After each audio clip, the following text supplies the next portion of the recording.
Sickness has been in the air around here for weeks. My 3 children have all been having fevers and coughs, strep throat, pink eye, ear infections. There's been a lot of stuff going on. They're finishing up their antibiotics to get rid of all those infections, and we are now finally turning the corner where we feel like, okay, we are going to be healthy again, right? Sometimes it feels like they're just going to be sick forever, but it really has turned the corner. We're super grateful to almost be healthy, but needless to say, sickness is on the brain. So you can guess I'm going to give you a huge disclaimer and say that I am not a doctor. These are all just things that I've realized along the way, my own personal experience with my personal children. A lot of these things I have been told by doctors along the way.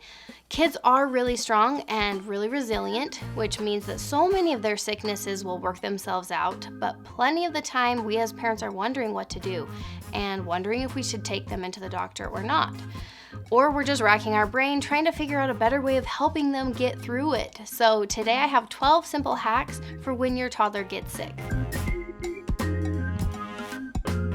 Number 1, fevers are a good thing. It means their body is fighting something off, which is great for their body, not so great for parent stress level, right? A fever is technically 100.4, so anything lower than that isn't even considered a fever, so that's good to remember. I have been told by an urgent care doctor that it's best for their body to let the fever do its thing as much as possible. It's the body's protective mechanism showing that the immune system is working and turned on, so it really is a good thing. My general rule of thumb is to take my kid in around day 5 of a consistent fever to see the doctor to see just if there's anything else going on that's needing treatment. So it is good to let fevers do their job, but you also don't want to let them get too high, right? Which leads us to number 2, cool down a high fever. So first let's define that a high fever is anything 102 or higher.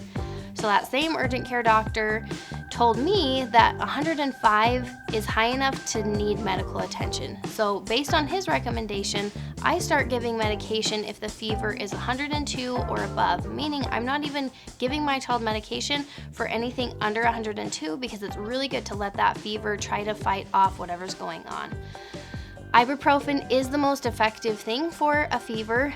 Granted, we are talking about a toddler here, so if you do have a baby 6 months or younger, you can't give ibuprofen to a baby, so Tylenol is what you would give a baby.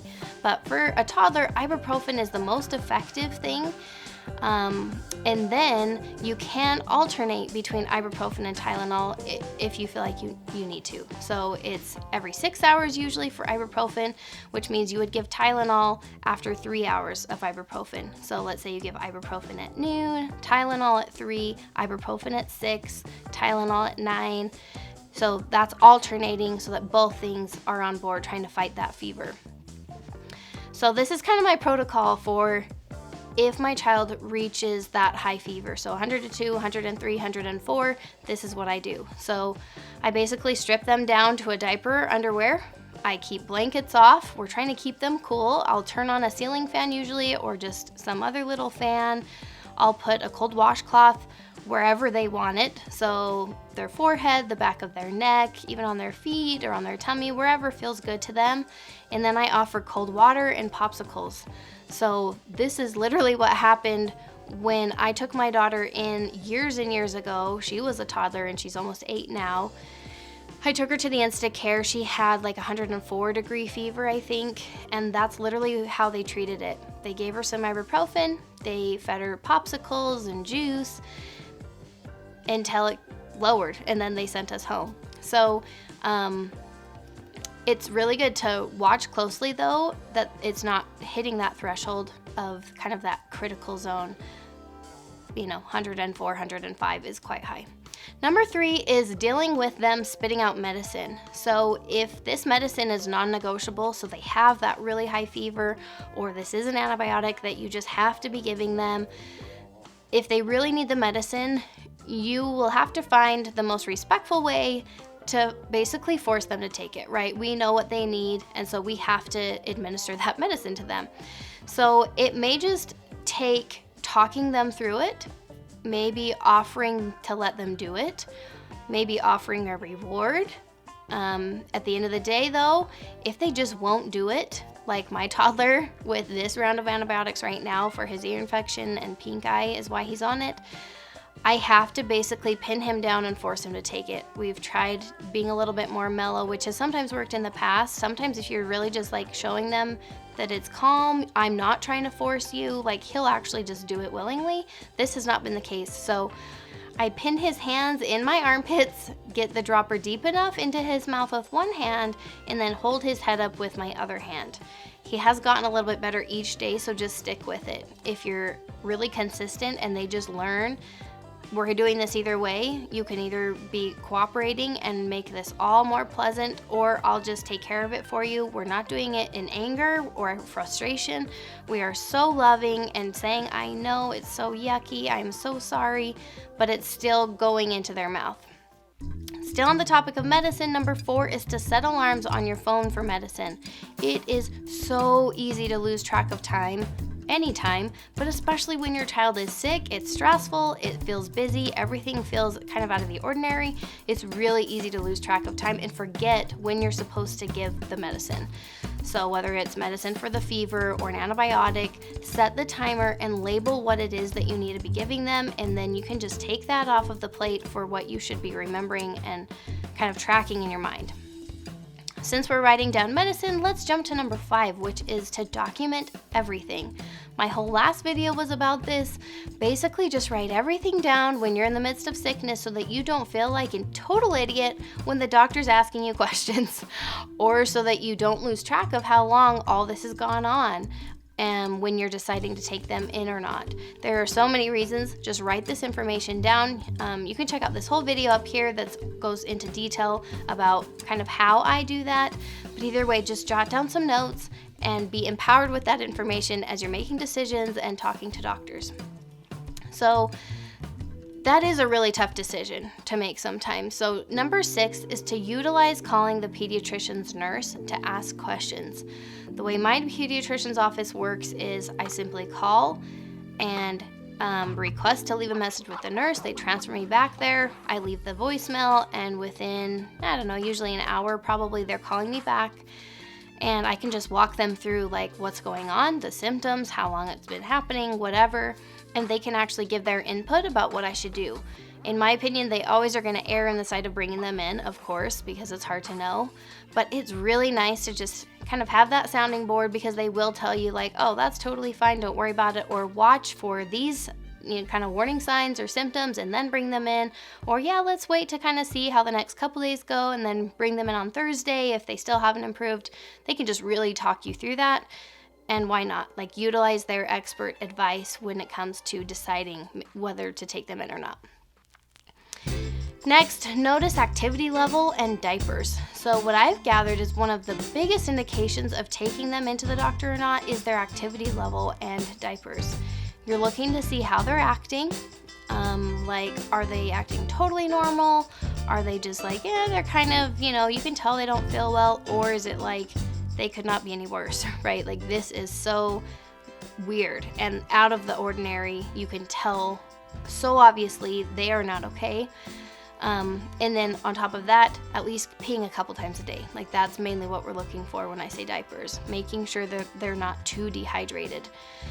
The couple of cases of pneumonia that my kids have had in the past, it was drastically obvious that we needed medical attention. We were past the point of even looking at fevers, like how long they've had a fever, any other symptoms. It was strictly just like, this kid looks terrible and needs some help.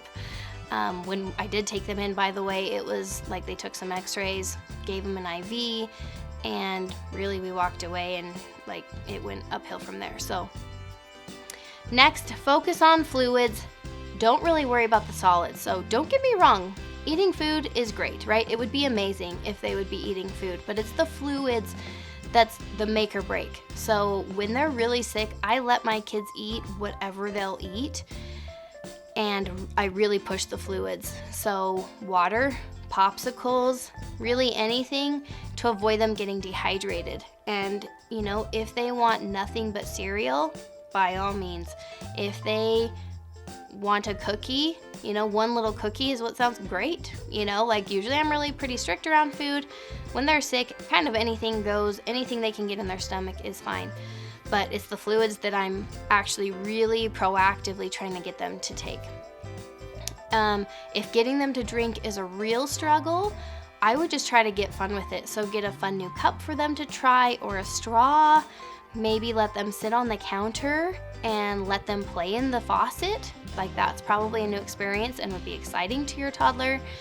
You could get them some measuring spoons and like a little bowl full of water that they can just play in, and maybe you come up and like kind of drink from it and let them drink from it. You could get one of the medicine droppers, so like the syringes, and fill that up with water and let them just kind of play and have fun with that. Get out some food coloring and put that in some water, see if that gets it more enticing to drink. Try anything you can to get them drinking more fluids. Avoid a raw nose. Try a washcloth instead of a tissue.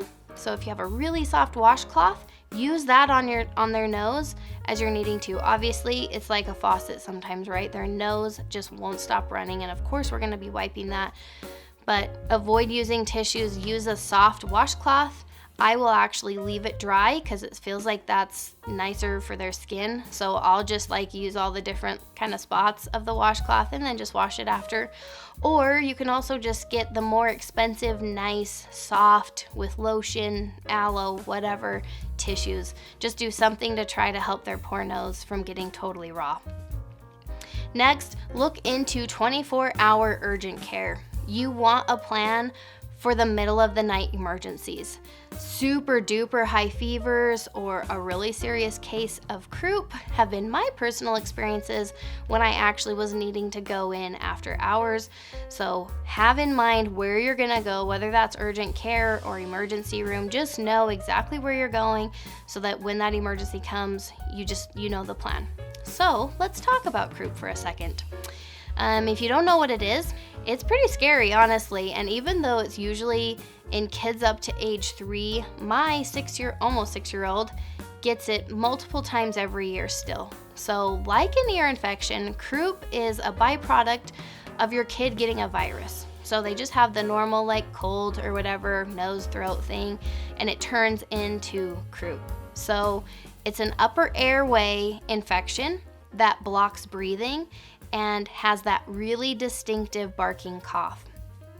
It's inflammation, and it's usually only at night, or most prevalent at night when your kid is laying down. So it unfortunately does usually get worse each night, like in my experience, for a few days. If it does happen, so your kid comes down in the middle of the night, like wheezing almost, like having that breathing problem, and they're kind of panicked because they can't really breathe. That's at least what my son does.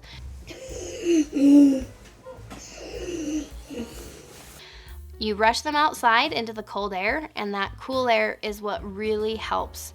So that will help immediately calm it down.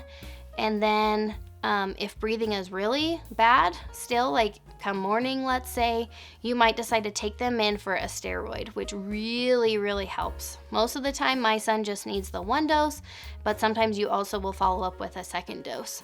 A humidifier is the other thing that will be helpful with croup, and obviously really any nose and throat breathing thing. It just helps them breathe better. Just make sure you empty it every morning and let it dry, or else it will be caked on. Build up will be a beast to clean up. Lastly, try to keep a normal routine as much as possible. So nap times, bedtime, the way you tuck them in, all of that. The predictability is a source of comfort and security for your toddler. So at the same time though, we need to also recognize this isn't totally normal, right? There are gonna be some accommodations that need to be made potentially because they just do not feel well. So they probably are gonna need some extra time with you. They're probably gonna be a little extra clingy. It's good to just try to be as patient and loving as possible. I know it wears us out so much when our kids are sick. They're probably up in the night. They're really needy. They're probably extra whiny. Maybe they're having digressions with potty training or other things that we have been making progress with. You just have to wait it out and ride the wave of them being sick, because it just is going to affect some of the things that you do normally. You're going to have to accommodate. So be patient, be loving, help that little toddler of yours get feeling better, and we'll see you next time.